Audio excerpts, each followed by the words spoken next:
बहुत शुक्रिया, आपने शॉर्ट टाइम के अंदर दूसरी दफा मुझे बुलाया इस प्रोग्राम के अंदर जी। और आप आवाज बनी है, तो थैंक यू सो मच। बड़ी तकलीफ दह खबर ये आती है कि 9 मिलियन गैलन रोज़ाना की बुनियाद पे सीवरेज का पानी रावल लेक में, रावल डैम में दाखिल होता है और इसकी कोई सुनवाई नहीं है। और आपको बताते चले कि पिंडी के कई इलाकों में यही पानी पीने के लिए और रोज़मर्रा के इस्तेमाल के लिए भी इस्तेमाल होता है। आपने देखा होगा कि कुछ रोज़ कबल हमारे साथ मौजूद थे एक community and climate activist Usman Abbasi, और उनके साथ हमने इस बात को हाईलाइट किया, एम्फसाइज किया कि हम छोटे शहरों में या दूर दराज इलाकों की बातें तो छोड़ें, लेकिन पाकिस्तान के दारुल हुकूमत यानी इस्लामाबाद में मौजूद जो रावल डैम है, रावल लेक भी जिसको हम कहते हैं, उसके अंदर जो तबाही मच रही है, यानी जो गंदगी का आलम है। उस्मान ने अपनी बेतहाशा वीडियोस में इस बात को पॉइंट आउट किया, और वो वीडियोस के अगर हम आपको विजुअल्स दिखा सकें कि वहाँ पे बहुत सारी ना सिर्फ गंदगी मौजूद है बल्कि सैकड़ों हज़ारों की तादाद में मुर्दा मछलियाँ आपको उसके हर किनारे पे पाई जाती हैं। और ताफुन का ये आलम है कि वहाँ पे खड़ा होना मुश्किल है, और उन्होंने बारहा इंतज़ामिया से वहाँ पे इल्तिजा की कि इसकी तरफ नज़रसानी की जाए। एक बड़ी पेशरफ्त ये हुई कि हमने ये देखा कि इसका फौरी तौर पर रिस्पॉन्स ये आता है कि सेनेट की standing committee on climate change, जिसमें शहरी रहमान साहिबा मौजूद थी, the former minister for climate change, उन्होंने इस बात का नोटिस लिया और ना सिर्फ पोल्यूशन को प्रोब किया, और ये बड़ी एक अनफॉर्चुनेट रियलिटी है कि उन्होंने इसको जब प्रोब किया तो हमारे पास एक बड़ी तकलीफ दह खबर ये आती है कि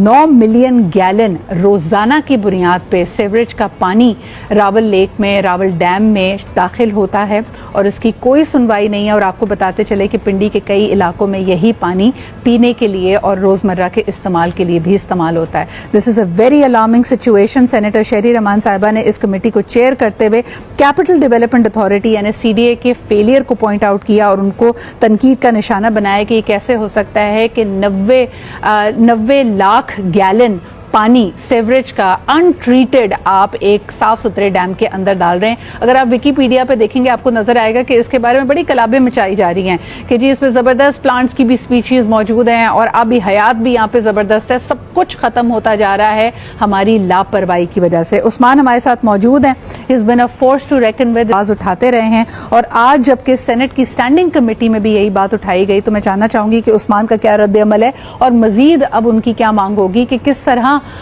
इसको CDA टैकल करे। जी उस्मान, अस्सलाम वालेकुम।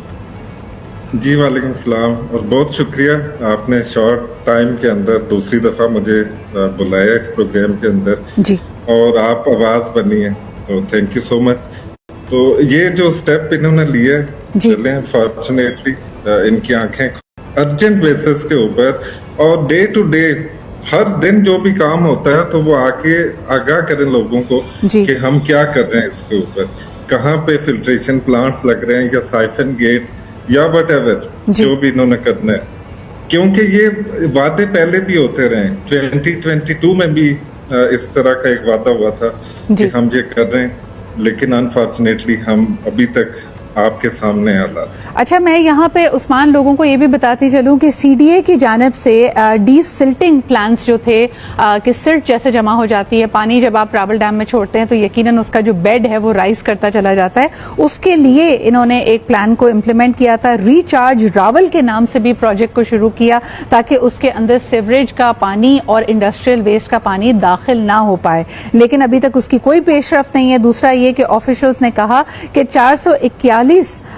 मिलियन डॉलर्स का यानी $441 मिलियन का प्रोजेक्ट अप्रूव किया गया है। नेशनल अडेप्टेशन प्लान, इसमें भी जो इसकी कॉस्टिंग है वो नवंबर 2024 में जाके पता चलेगी। तो ये जो रोजाना की बुनियाद पे हम इसके साथ मुजरिमाना हमारी गफलत है, हमारी कोताही है, और जैसे कि बात की जा रही है कि 90 लाख गैलन अनट्रीटेड सीवरेज पानी पीने के आप साफ पानी में शामिल कर रहे हैं, लेक में आप शामिल कर रहे हैं, ये कितने अरसे से हो रहा होगा उस्मान? आप तो इसको 5 साल से इसकी आवाज बन रहे हैं। 5 साल पहले और आज में आप क्या बड़ी तब्दीली देख रहे हैं रावल लेक में?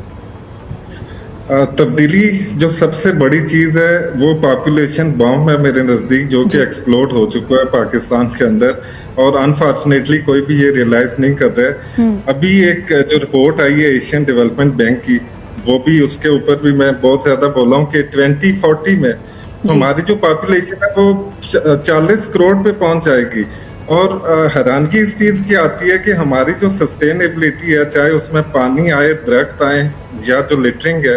तो उसके ऊपर कौन सी हमारे पास पॉलिसी लेकर क्या नहीं, आप बिल्कुल वजह फरमा रहे हैं कि एक तो हमारी लाइफस्टाइल चेंजेस की जरूरत है, आबादी इतनी कसीर है कि बहुत सारी चीजें नेग्लिजेंस का शिकार होती है। लेकिन उस्मान, मैं जानना चाहूंगी, बिकॉज आप रिहायशी भी हैं इस इलाके के, ये कितने अरसे से ऐसा हो रहा है कि सेवरेज का और इंडस्ट्रियल वेस्ट पानी रावल लेक में जमा कर, यानी आप तो वहां मौजूद हैं तो आपको यकीनन याद होगा कि एक वक्त तो ऐसा होगा कुछ साल पहले जब ये लेक हंसता बसता था, खुशहाल था, पानी भी साफ था। ये कितने अरसे से हमने ये करना शुरू किया है? अच्छा, मुझे जो 15 से 20 साल का जो टाइम पीरियड अगर आप देखें ना, पिछले 20 साल, तो उसके अंदर ये जो 12 को यहाँ पे आप देखें तो बड़े अच्छे खूबसूरत जंगलात होते थे और ये ओपन स्पेसेस होती थी। Those are filled with houses, concrete, हर तरफ आपको कंक्रीट नजर आती है। अगेन, क्योंकि कोई प्लानिंग या जब ये सारा कुछ हो रहा था सबको पता था। मैं किसी पे तनकीद नहीं कर रहा हूँ,